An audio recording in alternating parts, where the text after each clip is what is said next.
Hello friends, welcome to ELS English Literature Studies with Kaur Harpreet.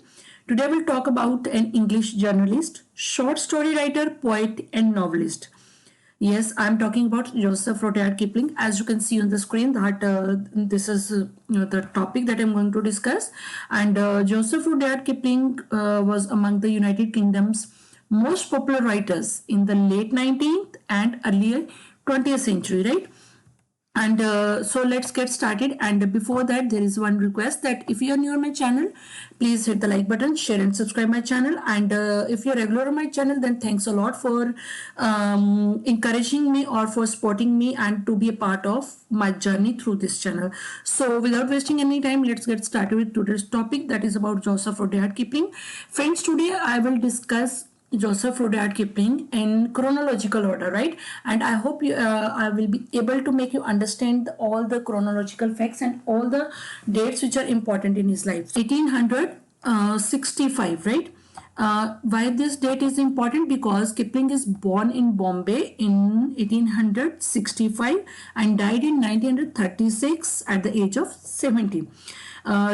Kipling was the firstborn child of John Lockwood Kipling and Alice Kipling. His mother's name is Alice Kipling, and they had settled in India earlier that year, right? His father was a professor of architectural sculpture.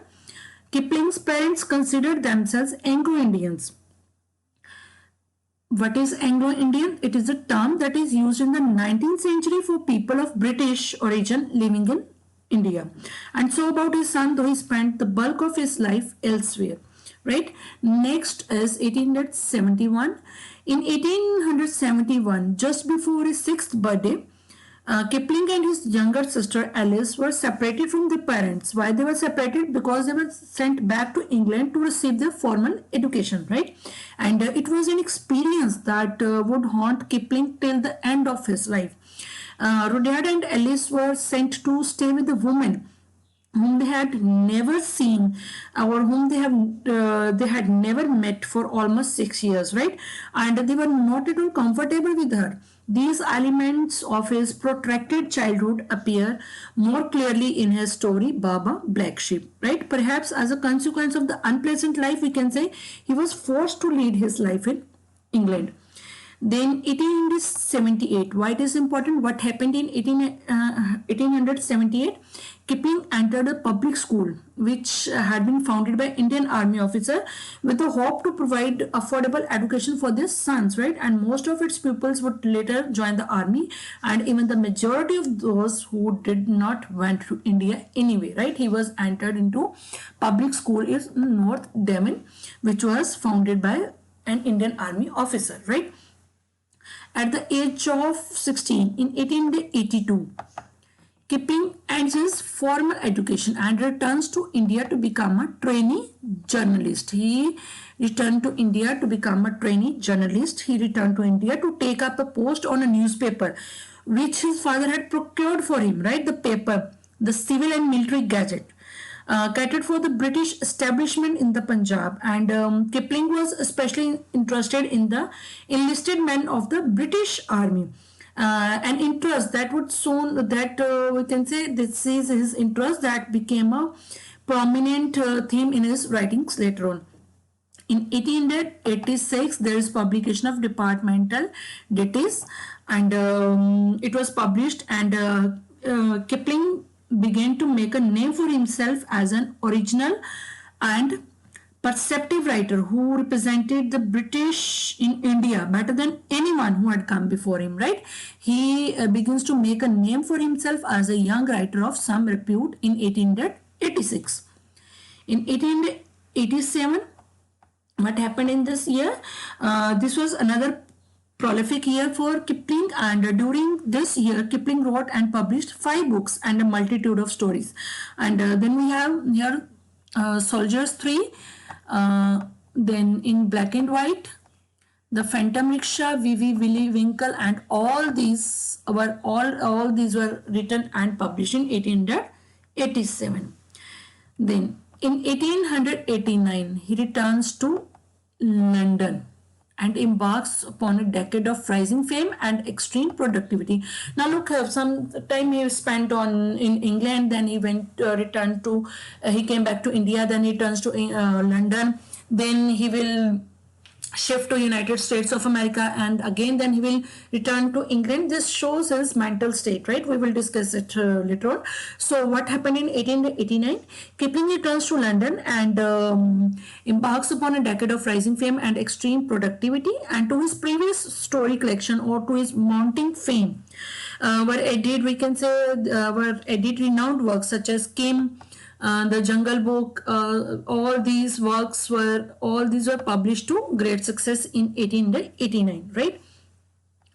Then in 1891, what happened that following his marriage to Caroline Ballister in 1891, he settled in United States of America. He immigrates to the United States of America. After some time, he returned the family to England. This shows the restlessness that he was suffering, right? We can say this restlessness was because of his childhood, right? Because he doesn't have a sound childhood, and we can say he continued the restlessness that had remained with him since childhood, and he would always be on the move. He was always looking for somewhere to settle down, but he never succeeded in finding a country that lived up to his expectations, right? Then in 1899, death of firstborn child Josephine in New York.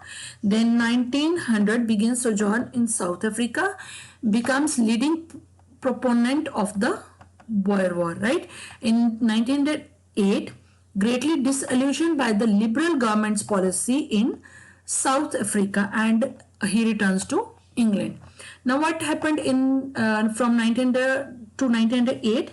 Kipling actually lived outside Cape Town from 1900 to 1908, and during that period again he produced a great deal of work, much of it far more imperialist than anything he had written before. Right, he left South Africa in disgust when the liberals came to power in Britain and destroyed all that he had been gained in the Boer War.